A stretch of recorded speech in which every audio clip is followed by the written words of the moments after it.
안녕하십니까. 돈 안 들이고 건강해지는 통찰의학 성형외과 김찬호입니다. 반갑습니다. 오늘 주제는 목에 관련돼서 설명드리고자 합니다. 목이 아프다라고 하면 이제 애매모호하죠. 이제 예를 들면 삼키기가 어려워서 목이 아픈 건지, 아니면 기관지염이 있어서 그런 건지, 아니면 뒷목이 아파서 그런 건지, 사실은 이 목에는 여러 가지 구멍이 많기 때문에 실제 표현을 좀 해야지 어디 목이 아픈지를 알 수가 있겠죠.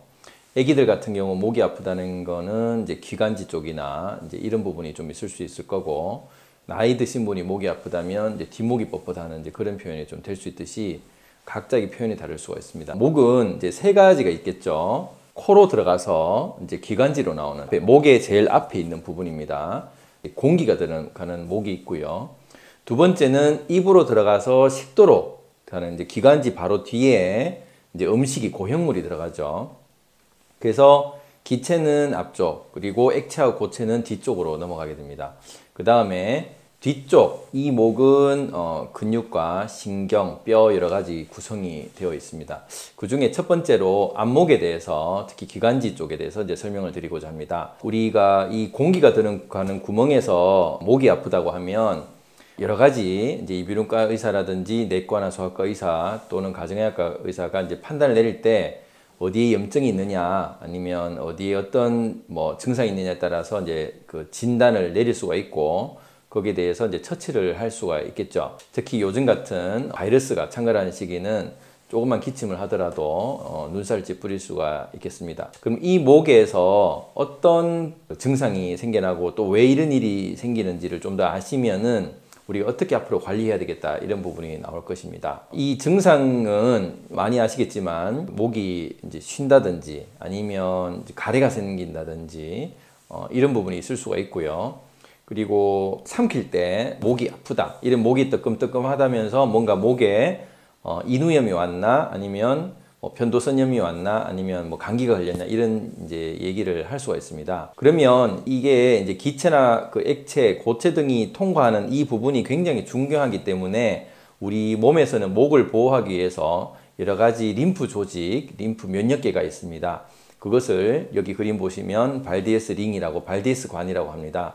이 그 림프 조직은 편도라고 들어보셨죠? 편도가 총 6군데가 있는데요. 그 위에는 이제 아데노이드가 있고, 아데노이드는 이제 인두편도라고 합니다. 이 인두편도는 그 유스타키안 튜브, 그 귀로 이어지는 관 바로 옆에 있기 때문에 아데노이드가 부으면 중이염이 생기기가 쉽습니다. 그래서 우리가 편도선염이 부으면서 중이염이 생길 수 있는 이유가 아데노이드에 염증이 생겨서 그렇다, 인두편도염이라고 이제 이해하시면 되겠고요.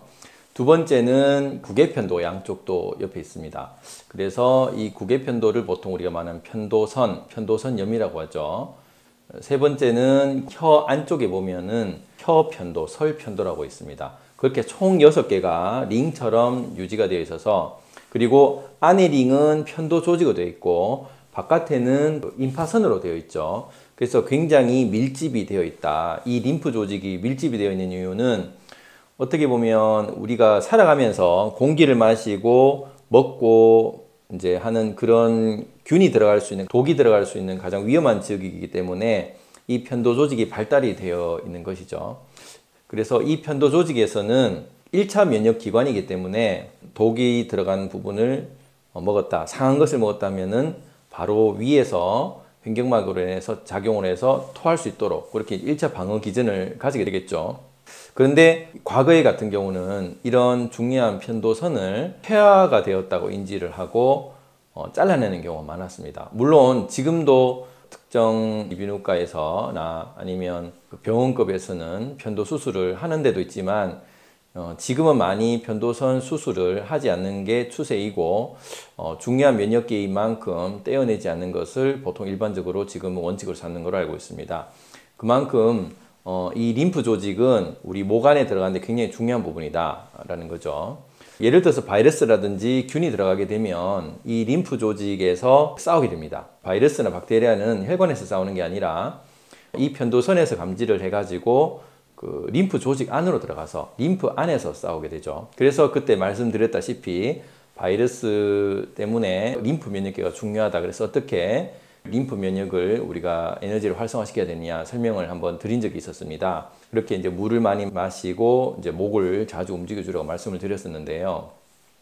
그렇게 해서 이제 발데스링이 우리 목을 보호하게 됩니다. 그런데 여기서 어떤 이상 신호나 감지가 되었다, 아니면 편도선이 크다라는 것은 결국 그 안에서 균이 많이 싸우고 있다는 거죠. 그만큼 편도선이 약하기 때문에 늘 균과 싸우기 때문에 편도가 이제 비대할 수가 있다는 거다 이 말이죠. 그래서 편도가 너무 비대하면 이제 숨쉬기가 곤란해지고, 아데노이드가 너무 비대하면 입을 벌리고 이제 다니게 되고, 그러면 어릴 때부터 아데노이드가 너무 발달이 돼 있는 사람들은 구강호흡을 하다 보니까 아데노이드 얼굴형이라고 이제 될 수가 있습니다. 그래서 그 눈과 입술이 길고 무턱이 되고 입은 벌려져 있고 이제 계속 멍한 그런 표정을 짓는 게 이제 아데노이드 얼굴형이라고 보시는데요. 이런 좀 심각한 수면 무호흡이 있다면은 수술을 하는 게 좀 더 나을 수 있지만, 이런 편도라든지 아데노이드는 지금은 중요한 면역계이기 때문에 오히려 생리식염수로 세척을 해서 가급적인 보호하는 것을 원칙으로 하고 있다라고 이렇게 이해하시면 되겠습니다. 그리고 이 넘어가서 편도선에서 지키지 못하면 그 다음에 나오는 것이 이제 가래가 되겠죠.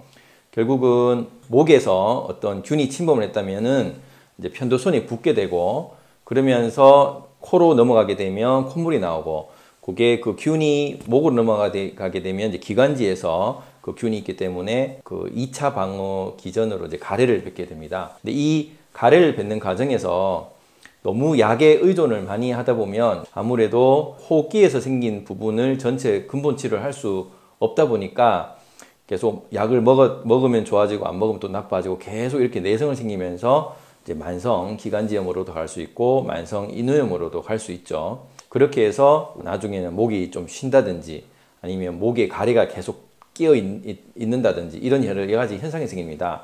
그리고 목에 가래가 많이 끼어 있다라고 하면 물론 기관지의 문제라고 생각할 수도 있지만, 옆에서 봤었을 때 거북목이라고 들어보셨을 겁니다. 요즘 스마트폰을 많이 하다 보니까 고개를 많이 숙인 경우가 많은데요.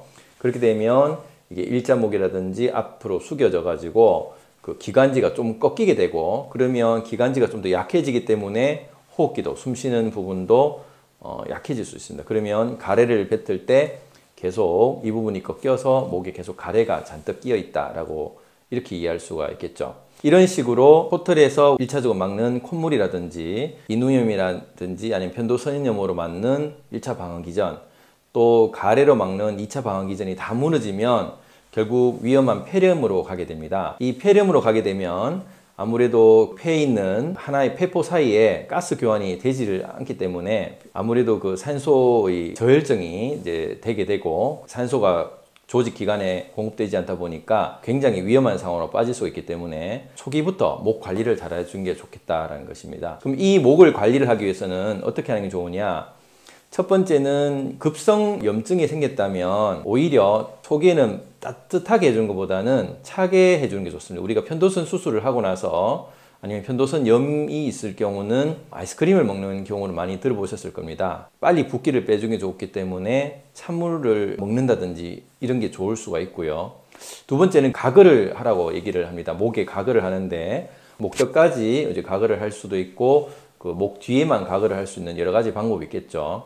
그런 방법 중에 그냥 하는 것보다는 이제 소금물을 넣어서 해주게 되면 소금물이 이제 이물질을 같이 끌고 오고 세균도 일부 죽일 수 있기 때문에 그냥 하는 것보다 소금물을 하는 게 좋겠다. 저 같은 경우는 치약 대신에 칫솔질을 소금을 하게 됩니다. 아무래도 합성 화학물이 많다 보니까. 그러면 그 하면서 가글 하게 되면 좀 더 소금을 이용하기가 좋죠. 그런데 가글만 따로 하려고 하면 회사나 그 집에 두 군데 또 소금을 갖다 놓기가 쉽지 않기 때문에 찬물로 소금을 우리가 가글을 하는 것을 추천을 드릴 수가 있습니다. 평소에는 이제 따뜻한 물을 많이 마시는 게 좋습니다. 예방을 하기 위해서는. 그래서 이쪽으로 피가 잘 갈 수 있도록 그렇게 하는 게 좋겠고, 세 번째는 가만히 있을 때 운동법이 있는데요. 이런 식으로 하시면 요게 목의 그 횡경근이라고 하죠. 광경근, 이분의 근육을 이제 올려주면 피가 위쪽으로 가게 됩니다. 예를 들면 한번 할 때 10초씩이라든지 20초 이렇게 계속